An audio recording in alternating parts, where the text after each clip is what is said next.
I am currently a postdoc of Helmut. I had a chance to work 2 years at IAC, Canary Island, very nice environment, and I work with 2 different expertise there. The first year I was working with Nacho Trujillo, and the second year helping Helmut to archive the data. All the job was done for the sharks survey. And we try to implement the experience of Nacho Trujillo with the light survey and a new pipeline for the sharks data. But as we had a deadline to archive the data, I will here present most of the work that I did for the data release 2. And if there is time, I will mention also some summary of the works that I did for the pipeline. So as Helmut told us a detailed description about the sharks, I will make a quick repetition. Might it helps for some interesting people to remember them later. So shark survey is a K-filter that we know that is very important. And also in this K-band, we are not sensitive to the dust and we see more features compared to the optical. This shark survey is, I don't see the pointer. Do you see? We have 3 different fields, SGP East and West, G12 and G15, which is 300 square degree in the sky, and the depths will go to 22.7 magnitude in K short filter. The average seeing of 1, and also the things is that I made a less crowded map here to see that the sharks is coincidence with the most important upcoming surveys like Euclid and LSST, and also the coverage is here shown with the CAL. So, and yeah. So the purpose of the sharks is that, first of all, to increase the depth of the K-filter data, and also is good for the identification of possible counterparts of the detection in the near infrared and far infrared, as Helmut shows us with the detail. And also it's good for, if it's a large survey, to look for the strong lenses possible in this field, and also for the study of protocluster and galaxy cluster and evolution of them in a larger scale. So here I show the filter, and we have in sharks just K filter. So here I am showing how, if you go to the phase 3 page, how to find these shark survey data. This is a summary of the data release 1. As you see, there are 2 tiles there, here, and 2 individual tiles here, and 4 contiguous here, and 2 individual here. So we have 6 individual and 4 contiguous region that is available on the phase 3 system, and later I will explain how we use, let's say, my research or my talent to remove the overlap sources. Let's say here in this contiguous region here, I will explain the details. So these tiles is made of the 7 OBs, and each OBs has 1 hour of observation. And this 6 jittering pattern, let's say, it's not 60 seconds, but it's made of 6 10 seconds, let's say, like this. And also this data is taken from 2017 to 2019, and the reduction is done by VFAO by Aurelio Carnero. So this is the all 10 catalogs. Also worth mentioning that the DR1 is not just about the catalog, it also consists of weighted images and also images in the JPG. And also the data, this data release description you can download either from ESO or from our website in the IAC. So what I did in the data release 2, I purify this 20-degree sky of the tiles by remove the overlap sources. That the contribution is about 20% in this 20 degree. And also I flag the sources near the brightest stars that in the survey is around 2 to 3%. And also I um, um, flag the sources that they are present in the borders. They are again 2 to 3% in this survey. And also I created comprehensive metadata which was missing from the data release. One, you need that the data release must reach some kind of a standard to be accepted for the users when they are searching. So for creating the metadata, I should really thank the organizer of the ESO, Laura and Magda. They helped me a lot to come to this point. And now the data release description is under revision, under reviewing by the people from ESO. So first of all, for removing the overlap sources, what I did, I checked the matching of the sources from the two overlap catalog. Let's say one of them is a reference catalog. I call it A, and the catalog that is matched with this catalog, I will call it B. In a later slide, I will use this. So, sorry, I jumped to the. So here, if the reference catalog, the address of the tile is 2_2, the 2_3, 3_2, and 3_3 is the three neighbors of these sources.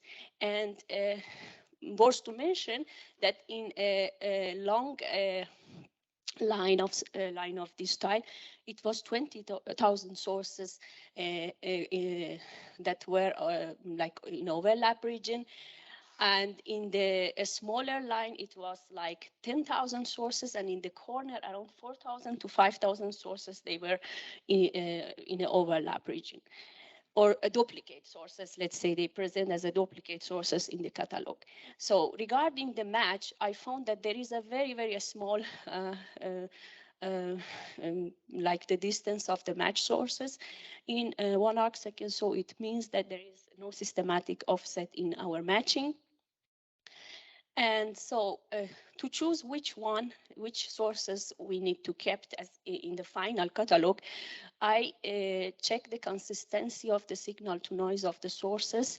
We have, as Helmut mentioned, we have 13 different apertures. I wrote them all in diameter, and I actually calculated the signal to noise ratio of the sources in catalog A and in catalog B, and I divide by them. It means when you have one, it means that most of the sources that they have similar signal to noise ratio in this overlap region. So, and when, for example, like here, if you compare, there are less sources that they have similar signal to noise ratio. So if you can access to my GitLab account, you will see a lot of this kind of plot to compare different apertures and the statistic of the signal to noise ratio of the sources in one catalog and reference catalog and the matched catalog. So in the end, I found that the overlap sources that they have similar signal to noise ratio in aperture 2 is 93%. So I decided to choose aperture 2 as a reference for the comparing the signal to noise of the sources. And I flagged like this, that the sources that they have unique match, they will get the flag 0. And the sources that they have better signal to noise ratio, they will either in catalog A or B, they will get the flag 1, and the flag 2, they will be removed in the final catalog to not be present at all. So to this final, on average, 25% of the sources needed to be removed. Oh. So, and the next was like to flag the sources near the brightest stars. For this, you see that there are different form of stars, now this broccoli shape. And for this, to remove this, I use the saturation area of the stars. And I categorize them, very bright stars, medium bright stars, and let's say fainter bright stars. And for this, I measure the saturation pixel in the center. In our data reduction, for some reason that I don't know, the very negative value is mean saturation pixel in the center of the bright star. So, and what I did, I actually dilate these pixels to have a better and nicer geometry. And you can easily see that this, with the geometry, you can find the radius with this larger area. You can create a function that give you larger radius to not to take in the final catalog. So I don't know if you can see some of white pixels here in this image, and immediately you see the paucity of the sources in the center of the saturated stars. It means that the source extractor by itself, let's say, a filter to not detect these things in the central part. So I built the density profile. This work was used in my PhD for counting the sources around the radio sources for finding galaxy cluster, and I use this technique as well here. You see that easily you see this paucity here, some bombs that is related to this reflection mirror and the flat part. So I group them, and it seems that when you have the larger saturation area, these bombs is higher or multiple or something like this. So, and so I made an experimental function here of this saturation area and the radius not to take, and flag the sources around the brightest star. So it will be nice to do something like %, before to remove this kind of brightest stars well before a stack, and then do the stack. But my job here was like to just it was to dealing with the catalog, not with the images. So to the final 3% of the sources in our data release were located near brightest stars. Here, for example, I needed to, the center of the brightest star, even is like offset from the center of the region, I needed to do by hand to correct it, but they are like a few sources like this, 2 or 3, very bright one. And so here I did some statistics and present this in the data description, but I didn't did any kind of flagging or so.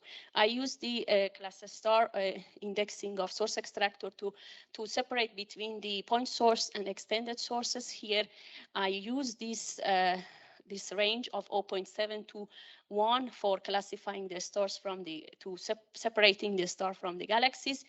As you see, in some region, we cannot really distinguish when we go to the point source regime to distinguish between a star and galaxy. It's something for young astronomer to use this kind of information. And here is that the flagging sources on the border of one tile, and is less than 3%, as I say. And worth to mention that the metadata was something that we added, and this is like I needed to get trained to understand what is the metadata. And thanks to the ESO people that they helped me. And finally, we create also the metadata, and this like that will allow the people to link some of the interface and better search for the sources.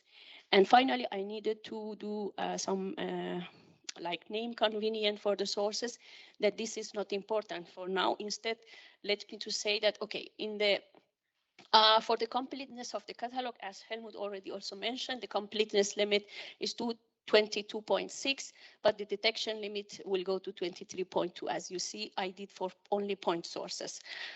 And was to mention that the first year that I was working at IAC, I developed and I helped for the construction of the pipeline in the near infrared. So this pipeline will give a picture like this. This is the reduction of one galaxy, NGC 43. That present is a monster in our survey. It's the largest one and the most problematic galaxy in our survey. And I decided to stay with this galaxy, and I can do something for this galaxy to measure the size and the mass. Most of the people, they will avoid such cases. So this galaxy has problem like stars near the galaxy and also inside the galaxy. You see that this is the previous reduction, and this is for the first time I am showing you a very nice picture in the near infrared, maybe suitable for doing the surface brightness studies for the first time. And why is it important? Because a lot of people, they are working on the detail of the disk and also the sources that they are appear in the outer skirt of the galaxy. So let's mention that compare here to here, we discover 50% more sources compared to the reduction by previous postdoc at IAC. So this work is done at IAC, led by Ignacio Trujillo, and the people here, I will recommend you for the detail of pipeline, listen to Alham Thursday. This is a schematic view of the pipeline that I will not go through the detail, is much simpler than what you will see in future, because it has a very simple schematic things to show what we did. But to build a structure of the detectors and using, like say, softwares or techniques that can handle 4,000 of raw frames, it's really a nightmare. Let me say that it was very painful to build a pipeline in a small institute from the scratch. With the help of all the people, we made it. So first year that I was working with the pipeline, it was like some kind of highlight that I did in the pipeline. Besides that, we didn't use dome flat or twilight flat. We used the science flat. Is the term is that we build the first flat field correction, and then masking the object, and then doing and then we redo the flat fielding in the second iteration. We know that the dark is just affect 5%, and most of the effect in the near infrared comes from the flat, and it's 95% it comes from the flat. And what I did based on my past experience, I removed this wavy pattern that remains on the science frames, and after that the image were looking like free of this wavy pattern related to the readout of the camera.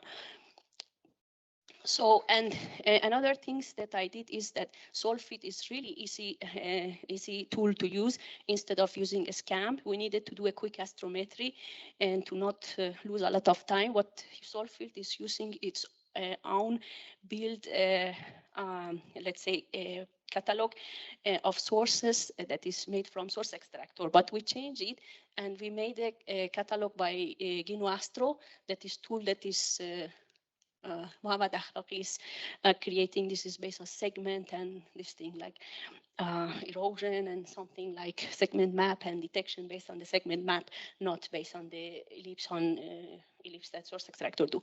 So I implemented this catalog that this catalog you have control over this to remove the spurious sources before to feeding this. And also was to mention that at some point we collapse all the 16 detectors in one file, one FITS file. It has two advantages. For the astrometry, it will expand through the larger sky area. It will improve the astrometry. And for the matter of technical point, if you collapse all the 16 detectors, you will like from the space in your directory, you will produce less data products. So I don't know how much time I have. None. Yeah. So yeah, let me to thank you and take the question.